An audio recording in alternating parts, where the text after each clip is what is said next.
మిత్రమా, ప్రతి చోట ఆలోచించడం ఎంత అవసరమో ప్రతి చోట నేర్చుకోవడం కూడా అంతే అవసరం. బాధ్యతల్ని గుర్తు చేసి మనల్ని బాగు చేసే భయం ఖచ్చితంగా మనకు అవసరమే. చెప్పేవాళ్ళు లేక చెడిపోవడం దురదృష్టం. ఇక చెప్పేవాళ్ళు ఉండి కూడా చెడిపోవడం మూర్ఖత్వం. ఊహ అనేది అందంగా ఉండాలి, కానీ అపార్థంతో నిండి ఉండకూడదు. అపార్థంతో కూడిన ఊహ అనుబంధాలను దూరం చేస్తుంది. మెచ్యూరిటీ వయసు పెరగడం వల్ల వచ్చేది కాదు, జీవితంలో నేర్చుకునే పాఠాల వల్ల వచ్చేది. మందిలో ఒకడిగా ఉండకు, సొంతంగా ఆలోచించడం నేర్చుకో. చదరంగంలో పావుగా ఉండకు, ఆట ఆడే ఆటగాడిగా ఉండు.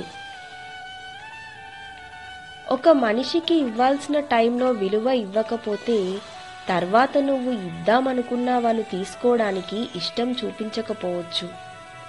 ఎందుకంటే ఆత్మాభిమానం అనేది ఒకటి ఉంటుంది కదా. ఎదుటి వ్యక్తి నిన్ను గౌరవించలేదని బాధపడకు, నీకు మర్యాద ఇవ్వలేదని ఆవేశపడకు. నిన్ను గౌరవించే అర్హత వారికి లేదని తెలుసుకో. నీకు మర్యాద ఇచ్చే అంత సంస్కారం వారికి లేదని అర్థం చేసుకో.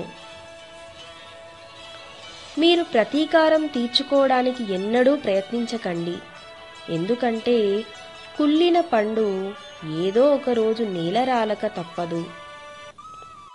టైం కలిసి రాకపోతే అవసరం లేని విషయాలకు కూడా మాట పడాల్సి వస్తుంది ఈ రోజుల్లో.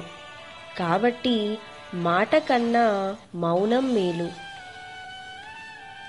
ఒకరిని మీరు ఎంత బాధ పెట్టినా అన్నీ మర్చిపోయి మళ్ళీ మీ దగ్గరికి వస్తున్నారంటే ఎవరూ దొరకరని కాదు అర్థం. ఎవ్వరికీ ఇవ్వలేని స్థానాన్ని వాళ్ళ మనసులో మీకు ఇచ్చారు అని అర్థం. మనిషి మంచివాడు కావాలంటే మంచి పనులు చేయవలసిన అవసరం లేదు. ఎదుటివారి గురించి చెడుగా మాట్లాడకుండా ఉంటే చాలు. దేనికైతే నువ్వు భయపడి వెనకడుగు వేస్తావో అదే నిన్ను మళ్ళీ మళ్ళీ వెంటాడుతుంది. ఒక్కసారి ఎదురెళ్ళి చూడు, ఆ భయమే నీకు భయపడుతుంది. ప్రతివారు పక్కవారి మీద ఆధిపత్యం కోసం ఆరాటపడతారే కానీ అందరితో కలిసి నడుద్దాం అనేవారు చాలా తక్కువ. దారి తప్పితే మళ్ళీ వెనుతిరిగి సరైన దారి వెతుక్కోవచ్చు, కానీ మాట తప్పితే మళ్ళీ వెనకకు తీసుకోలేము. ఎదుటి వాళ్ళు నిన్ను నమ్మడం లేదు అని ఆలోచించడం కన్నా ఒకరిని నమ్మించాల్సిన అవసరం నాకేంటి అని అనుకో. నిన్ను నువ్వే గెలిచినట్టు. శాశ్వతం కాని వాటి చుట్టూ తిరుగుతూ మనం శాశ్వతం కాదు అనే నిజాన్ని మర్చిపోతున్నాం. నీ బాధ నుంచి నువ్వు ఎలా బయటపడాలో ఆలోచించు, కానీ వాటిని ఇతరులకు చెప్పడానికి కాదు.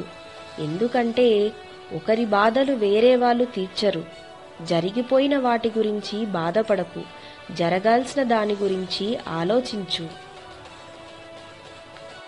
ఓర్చుకోవడం, మార్చుకోవడం నేర్చుకోని వారికి పెళ్లి చేసుకునే అర్హత ఉండదు. ఒకవేళ చేసుకున్నా ఆనందం ఉండదు. కలిసి బతకాలనుకున్నప్పుడు అవతలి వ్యక్తిలో ఉన్న లోపాలని ఓర్చుకోవాలి. మన అలవాట్లు కూడా కొన్నింటిని మార్చుకోవాలి. విలువ కోసం విలువలేని చోట ప్రయత్నించడం ఉన్న విలువను వదులుకోవడం అవుతుంది.